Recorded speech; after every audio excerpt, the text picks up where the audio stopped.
Welcome to The Explainer. Today, we're jumping right into a fascinating, real-life historical detective story.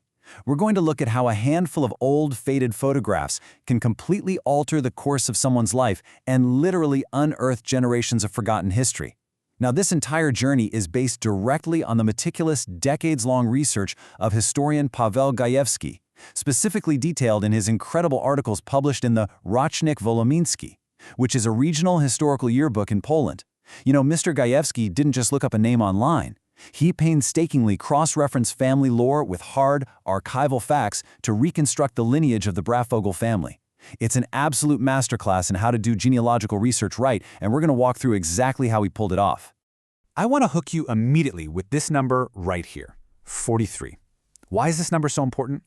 Well, according to the 2023 PESEL registry, that's the National Identification Number System overseen by the Polish Ministry of Digital Affairs, this is the total number of living people in the entire country of Poland carrying this incredibly rare surname today. Just 43 people. When a family name is this rare, tracing its history provides a highly unique, concentrated window into the past, totally unaffected by the noise of thousands of unrelated branches. Okay, let's dive into this because even within those 43 people, there's a fascinating split. The name is actually divided into two spellings. You've got 32 individuals who spell it Brachfogel without an I, and exactly 11 people who spell it Brachfogel with an I. But here's the absolutely crucial point. Despite the slight spelling variation, Gajewski's articles reveal that virtually all of these individuals are connected by distant family ties. They all trace their roots back to the exact same regional history, mostly centering around the Wołomin and Kobylka areas of Poland since the early 20th century. The surname itself likely stems from 19th century German colonization waves into the Kingdom of Poland, bringing new settlers to sparsely populated lands. Section 1. Grandmother's Faded Photographs. So, where do you even begin to map out a family tree when there are only 43 of you left?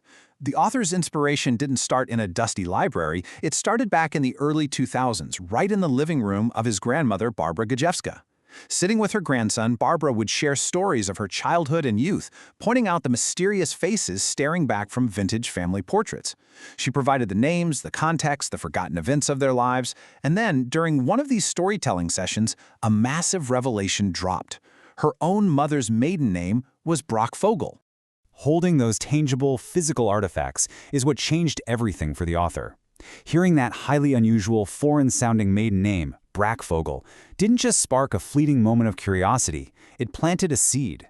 It pushed Gajewski to formally study history, to become an archivist, and to dedicate almost a quarter of a century to uncovering the truth behind the faces in these very photographs. It really shows us the sheer power of physical heritage. Section 2. Archives versus Family Lore. Now, what's really interesting about this slide is how it breaks down the friction between memory and evidence. Because anyone who's ever listened to family stories knows that memory is, well, it's a tricky thing. You can't just take your grandmother's word as absolute historical fact, but you definitely can't ignore the clues she provides either.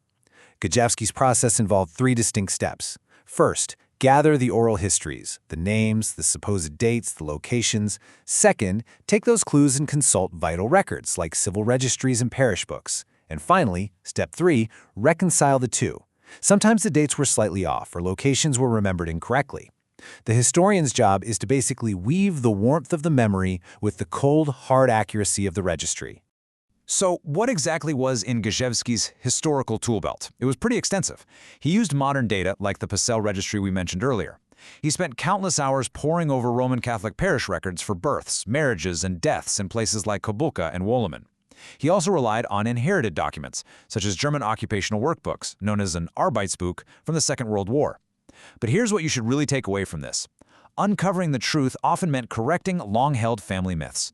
Gajewski notes in his articles that oral traditions can sometimes devolve into guesses or even straight-up conspiracy theories. His research allowed him to verify the truth and gently correct the historical record of his own ancestors. Section 3. Stefan Brachfogel, the glassmaker. To really understand how this macro-level archival research brings a family to life, let's zoom in on a specific, super compelling case study from the Brachfogel family tree, Stefan Brachfogel. Through digging into the archives, Gajewski found this authentic 1933 newspaper clipping from the Oriondanek Powiatu Szubińskiego. It details the launch of a workers' glass cooperative in the town of Tur. It's not just a birth or death certificate, it's a window into the daily, professional life and ambitions of Stefan during the turbulent economic times of the 1930s. Let's actually read the quote from that 1933 clipping.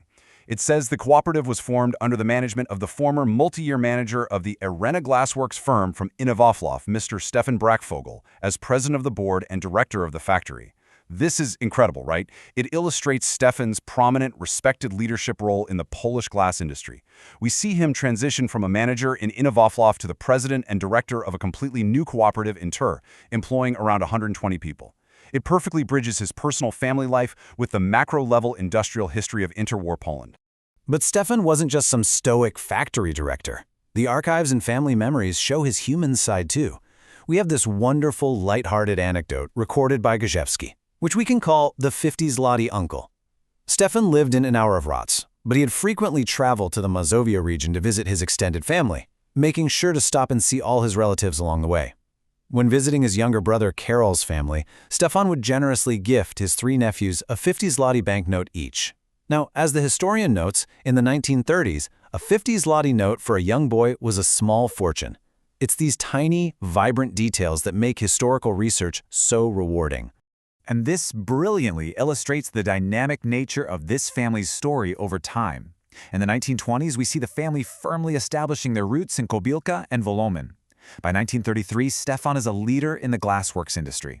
In the summer of 1939, family photos show them enjoying carefree days in Sulejovec, blissfully unaware of the global tragedy about to unfold. Then, a sharp contrast. In 1942, a solemn gathering. Karol's second wife, Zofia, passes away. Stefan travels all the way from Inofrace for the funeral, which, under the harsh realities of the German occupation, required him to obtain a special travel permit, a glate, just to enter the general government territory. We see the family moving, adapting, and surviving against the dramatic, often dark backdrop of 20th century history. Section 4. Preserving our ancestral history. As we wrap up this explainer, we really need to ask, why does this intensive, microhistorical research matter today? Just look at Sulejovec in the summer of 1939. 2 young girls walking down a dirt path, smiling. A world quite literally about to change forever with the outbreak of the Second World War. Gajewski notes in his article that doing this research is both an honor and a challenge because it ensures these individuals who lived, worked, and loved are not lost to time. Documents like Stefan's workbook or simple summer photographs like this one anchor us to our roots. They give us a profound sense of identity and continuity in a rapidly changing modern world. Which brings us to our final point, and a question for you. Think about those old, unmarked shoeboxes of photos sitting up in your attic, or the stories your grandparents tell at the dinner table. What hidden histories are waiting in your family's photo albums? What historical truths are buried under layers of family myth? I highly encourage you to take a page out of Paweł Gajewski's book. Look at your own heritage with the critical, curious eye of a historian. You never know what incredible stories are waiting to be uncovered. Thank you for joining me on this explainer, and keep exploring.